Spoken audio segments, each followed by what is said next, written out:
ఇప్పుడే అందిన వార్త వాహనదారులకు బిగ్ అలర్ట్ లైసెన్సు ఆర్సీ కఠిన కొత్త రూల్స్ తెలంగాణ సర్కారు సంచలన ప్రకటన అంటూ లేటెస్ట్ అప్డేట్ అయితే రావడం జరిగిందండి.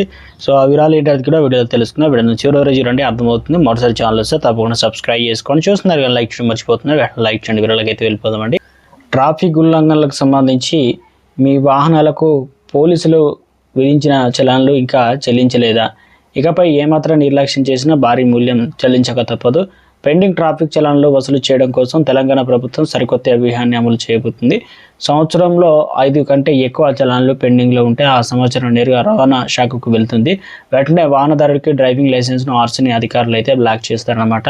సో లైసెన్సు ఆర్సీ బ్లాక్ అయిన తర్వాత పెండింగ్ చలాన్లు చెల్లించే వరకు ఆర్టీఏ అది ద్వారానే వాహనాలు సేవలన్నీ కూడా నిలిపివేస్తారు. కొంతకాలంగా ట్రాఫిక్ చలాన్లపై వాహనదారుల నుంచి వస్తున్న ఫిర్యాదులు వేగంగా పరిష్కరించేందుకు ప్రభుత్వం కొత్త మార్పులు కొత్త విధానం తీసుకొచ్చిందనమాట.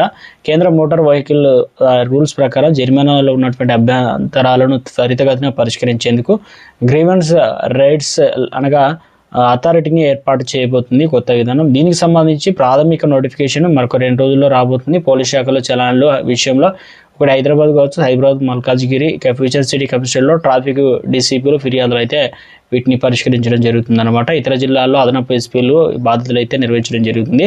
కెమెరాల ద్వారా తీసిన ఫోటోలు ఫోటోల ఆధారంగా చలాన్లు 3 రోజుల్లో, ఫిజికల్గా తీసిన ఫోటోలు అయితే 15 రోజుల్లో వాహనదారులు పంపబడతాయి. చలాన్లు అందుకున్న తర్వాత వాహనదారులు జరిమానా చెల్లించకపోతే 45 రోజుల గడువుల్లో ఫిర్యాదు చేసుకోవచ్చు. ఫిర్యాదు అందిన తర్వాత అధికారులు 30 రోజుల్లో ఇక మొత్తానికి నిర్ణయాన్ని వెల్లడిస్తారు. అంగీకరించకపోతే 50% చెల్లించి కోర్టులో కేసులు దాఖలు చేయవచ్చు. కోర్టుకు వెళ్ళకపోతే చలాన్ మొత్తం చెల్లించేందుకు మరో 15 రోజుల గడువు అనేది పెంచుతుంది. కాబట్టి ఒకవేళ చలాన్లు తప్పుగా జారీ అయినట్లయితే కోర్టు బాధ్యత రద్దు చేస్తుంది. ఈ కొత్త చర్యల వల్ల వాహనదారుల సకాలం చలాన్లు పరిష్కరించేందుకు ఉద్దేశమే కాకుండా ట్రాఫిక్ నిబంధనలు కఠినతరంగా పాటించడం కోసమని రవాణా శాఖ అధికారులు అయితే తెలియడం జరిగిందనమాట.